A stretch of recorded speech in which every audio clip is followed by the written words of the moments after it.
Good evening. I invite you to join me in a little bit of quiet prayer and reflection here at the end of the day. It's good for us to just take a breather, to take a moment to kind of look back and to make meaning, to make sense of some of the different things that we've perhaps experienced and felt throughout the day, or maybe the past few days for you. You'd like to reflect on that. It's good for us to do that because when we do that, we can hopefully look, the way I like to think of it, as looking at our own lives through the eyes of God. Because God's eyes are eyes of love and of hope. And so we look through the eyes of love and through the eyes of hope. And grace, that there's more than enough grace for whatever we're facing. As I think about my day, I think about, first of all, how I've received some words today from folks who have shared with me that they've appreciated these times of prayer.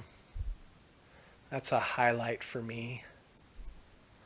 And I just want to thank you to those who have been joining me in this, but also those who have been reaching out and letting me know that you're joining in and how much it's been helping you. Thank you for that. That's a gift to me and really encourages me to know that these times are helping even a few folks. And then as I think about my day, I also think of another highlight. My wife, who's working from home, reached out to our neighbors, did a post and said at 10:45 we're going to take a coffee break. We're going to step out on our front step. And if you would like to do that at that time as well, step out, let's wave, let's say hi, let's just see each other's faces. And that was a highlight. We had one neighbor who came out right at 10:45 and we talked with her for a while, and another neighbor came out later and I spoke with him for a while, and I'm very grateful for those interactions. In the first batch of interaction, the woman who lives across the street asked, "How are you doing?" And I was grateful for that, and that's really what this time is about, is for, in a way, I would like to know, how are you doing? And as I thought about that question, I answered her. I said, well, quite frankly, I've been kind of feeling some ups and downs. I feel like a desire to help more than I currently am. I just want to help more, and that's burdensome to me, that I just want to help more and wish I could help in areas where I feel perhaps maybe a little helpless. I want to help more people. And she said, well, that's good, but you really need to make sure that you realize that there's a certain sphere of influence that you have that you can help. And so you can focus on that sphere, the people that you can help, whether it's your church or your family, or, she said, yourself. You got to do self-care as well, too. And I just found her words to be very compassionate and understanding and insightful, kind and thoughtful. So I appreciated that. And now I'd like to help you think perhaps maybe a little about your day or the past few days through telling you a story. And as is the case with these stories that I tell, we have to be ready for them. So let's get ready here.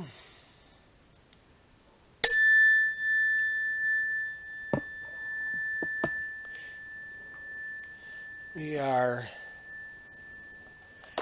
listening for a clear note.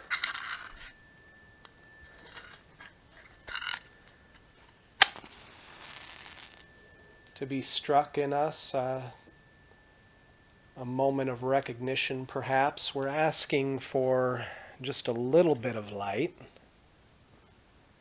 We don't need to understand everything at this point, but we ask at least, God, at least give us a little bit of light,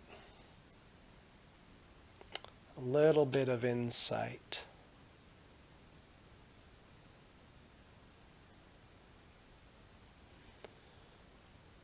And as we ask for that, I invite you to meditate on these words with me.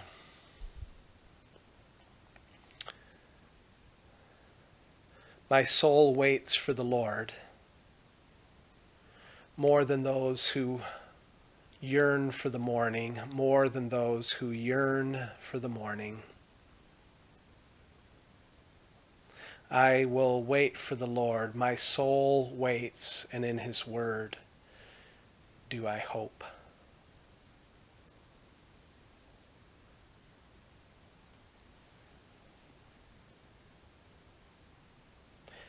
These days I feel like the days are dark. And so this story here reminds me of that. During this season of Lent, we especially remember that Jesus entered the darkness. He suffered, He died. As we're getting ready for Easter, we remember His suffering and death, and that was a dark time. So we remember that God experienced darkness as well, and if you were here and you could touch this, you would be able to feel that this bag is made of burlap. There's a roughness, there's a coarseness to it, and that's, I think, something that I feel. And I wonder if you feel it too, and many people are feeling that.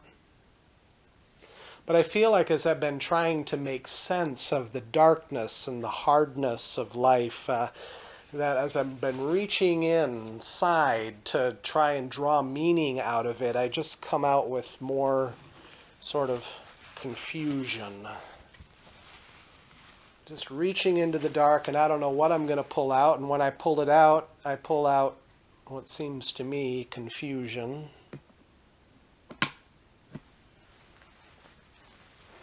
And then I reach in, because I'm looking for some answers, so I reach into the dark some more, and I pull something else out, and I realize, well, we're all on a journey. I'm on a journey, and I really don't know where this road is going to end. And I wonder how many people do. So I'm looking for more answers and trying to make more meaning, and I reach in and I just realize, well, basically what's happening is we were going one way, and now the world seems to have made a pretty sharp turn, 90-degree turn here. Now we're going in a whole different direction, and it's changed my life, and it's changed the lives of others that I know, and it's changing the life. Well, it's just changing the world, what we're going through right now.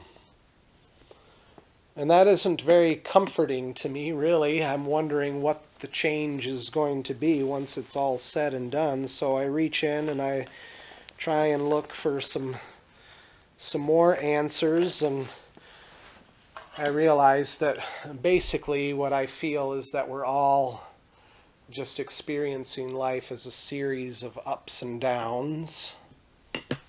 So I reach in and try and understand more and realize that, well, yeah, there's just more ups and downs to be found. And the ups and downs of my neighbors or my friends or my family may not be the same as mine, but we're all going through ups and downs, and that isn't very comforting, really. So I'm still looking for meaning, reaching into the dark, and trying to pull something out, and I pull out what looks like just a dark, well, it could be a piece of bread, or it could be a house of some sort, like refuge. Either way, we're looking for nourishment, we're looking for safety, for refuge, whether it's physically, could be emotionally, could be spiritually. And right now, though, that search for that is, it feels like a desolate kind of a quest, a fear-inducing kind of a quest. where we're very much aware of our lack. And so,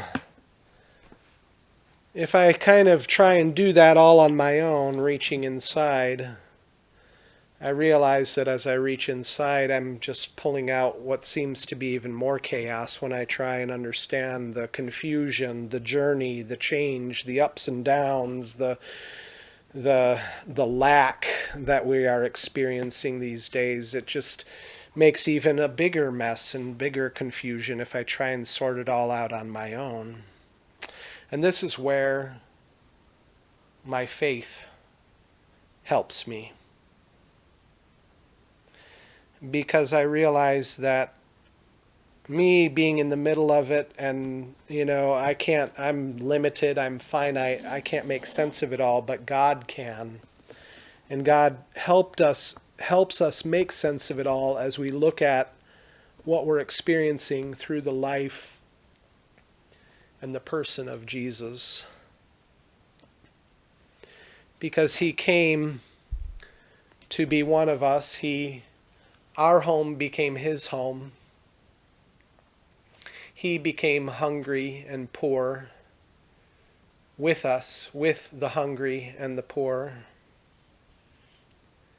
He shared the bread of his life with us so that we would hunger no more. He invited us to make a home in him, even as he came and made his home with us. And so there's some hope in that, even though it's still dark. He entered into our confusion, and he said, I will help you to make sense of your life. I'll give your life purpose. I'll give history meaning. I will walk with you. He walked with us in the valleys and climbing the mountain. Wherever we're walking, he walked with us.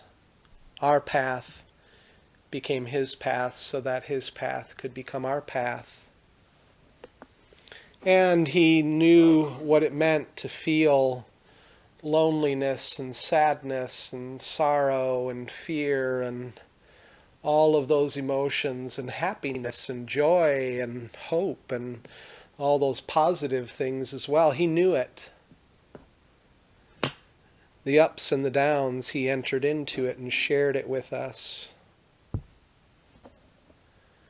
And then because of his grace, the way he lived so graciously and full of mercy and forgiveness, and giving us second chances, he changed everything. He changed the course of many, many people's lives, countless people's lives throughout history. He changed my life. All just because of his grace and mercy and his self-giving love. Love has a way of changing you from the inside out. He set my life in a new direction. He set history in a new direction. And because he was put to death unjustly, he was innocent, but he was put to death as a criminal even though he was innocent. What happened was on the third day, the Father vindicated his life and showed that his life was the right life, was the good life. And so the Father said, that's the kind of life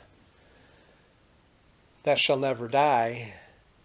Even though that person dies, I will raise that person up as a vindication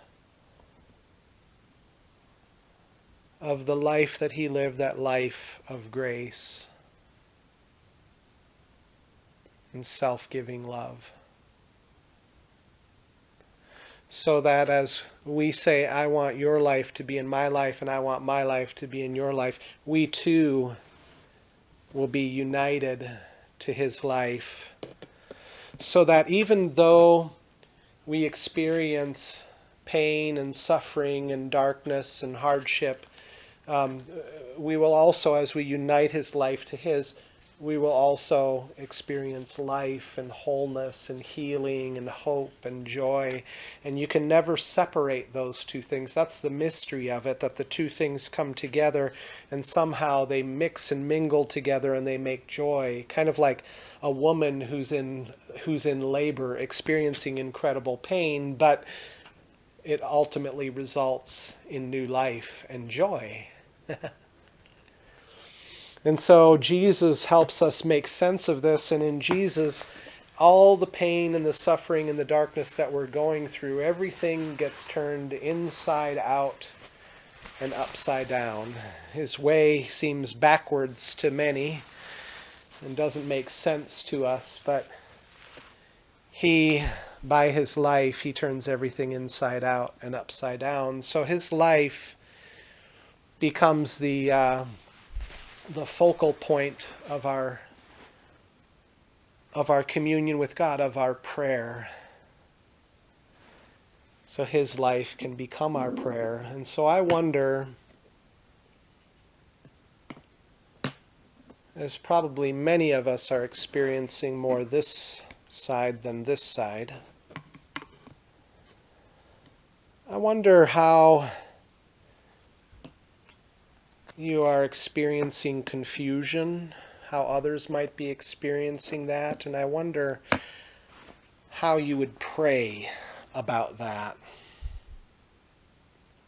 I wonder what words you would use to pray in the midst of confusion, knowing that Jesus is alive and hears your prayer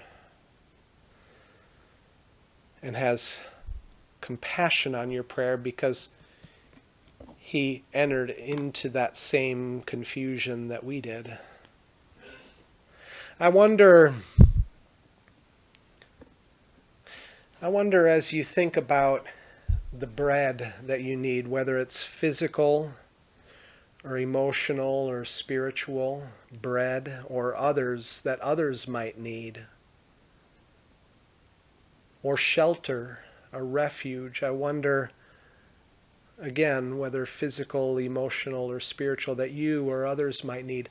I wonder what prayer rises in your heart for bread and shelter.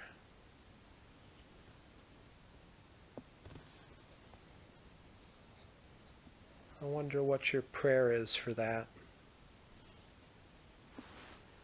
For the confusion, for the bread and the shelter. I wonder what kind of a journey you've been on. I wonder what prayer you need to make for the part of the journey that you are on. We're all at different stages of the journey. And those you know are at different stages. I wonder what prayer you could make on their behalf for the stage of the journey that they are on. What words would you give to that? I wonder how you're praying, Lord, change me. So that the change that happens isn't just something that happens to you, it's something that you are participating in positively and asking Jesus to change you, to make you more like him, self-giving love in the midst of all this darkness.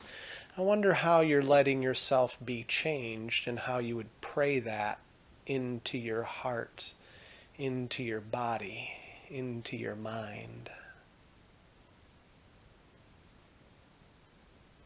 I wonder how you would pray for the changes that others are experiencing and going through, how you would pray for the changes that are happening in our world.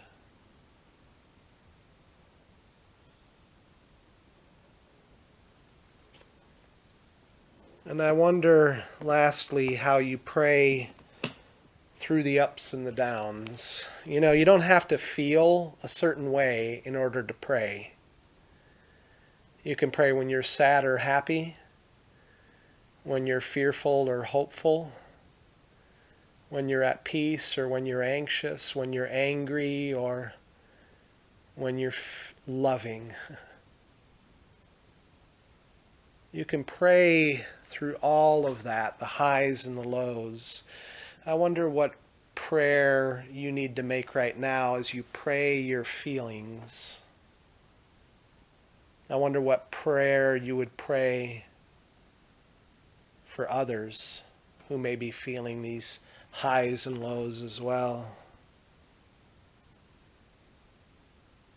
And you don't just have to speak these prayers. You could write them. You could maybe write a poem. I wonder if you wrote a poem about these feelings and turned it into a prayer. I wonder what your poem would be. Or maybe you don't want to use words at all. Maybe you're an artist and you like to draw things. I wonder how you would draw your feelings as a prayer, or someone else's feelings as a prayer.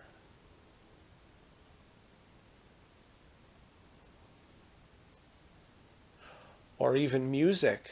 You could sing, or there could be a song that expresses your highs and lows like a prayer. I wonder if a friend or a neighbor might have a song that is a kind of like a prayer for them. I wonder what song that would be.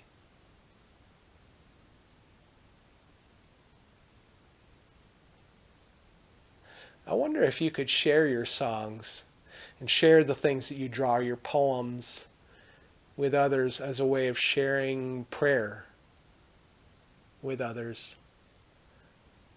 Or to receive others' poems and pictures and songs like their prayer, to receive them and treat them as a holy, special, precious thing.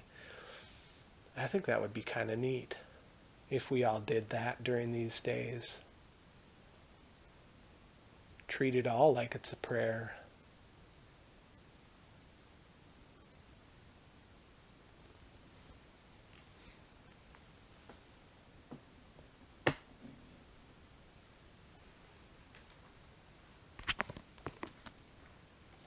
We'll close with this prayer. Lord, you have always given bread for the coming day, and though I am poor, today I believe. Lord, you have always given strength for the coming day, and though I am weak, today I believe. Lord, you have always given peace for the coming day, and though of anxious heart, today I believe. Lord, you have always kept me safe in trials, and now, tried as I am, today I believe. Lord, you have always marked the road for the coming day, and though it may be hidden, today I believe. Lord, you have always lightened this darkness of mine, and though the night is here, today I believe. Lord, you have always spoken your living word when time was ripe, and though you be silent now, today I believe.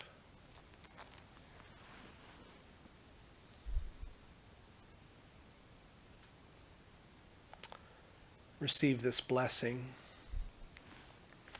May the love of God the Father and the grace of the Lord Jesus Christ and the presence and the power of the Holy Spirit rest and be upon each and every one of you, both now and forevermore. Amen. Thank you for joining me tonight.